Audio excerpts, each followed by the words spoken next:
It got me thinking many years ago about what is my transitional legacy going to be.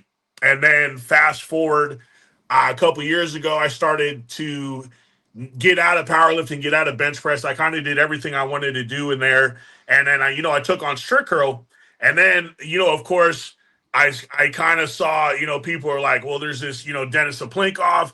There's these other people that came from the strict curl world with biceps, So to me, arm wrestling kind of felt right to transition to that after strict curl. But I can say looking back, and I see that rift right now in the sport because you have, and I'm thankful for it, but you have, the Brian Shaws, the Brandon Allens, Larry Wheels, who come into it and are formidable arm wrestlers, and they're getting these great exposure for the sport and for themselves.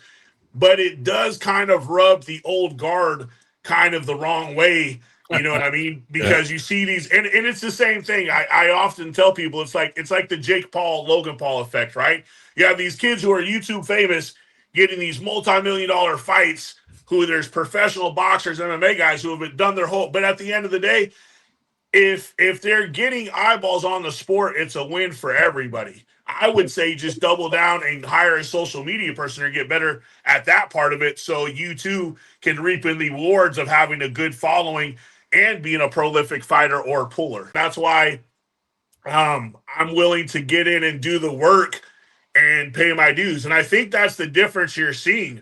And I've learned that, and one of my mentors, one of my coaches, shout out to Alpha Empire, Derek Smith. Yep. A lot of people come in with the credentials and the accolades.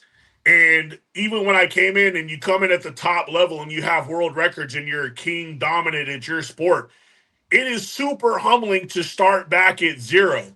And I've seen, without getting specifically, a lot of people kind of drop off because they can't handle that transition. They can't Mhm. handle the L's, or their hand spoon fed these not easy, but these very strategic matches, and they're not paying their dues and taking tournament time or taking L's at practice, or they don't film, or everything's hush hush.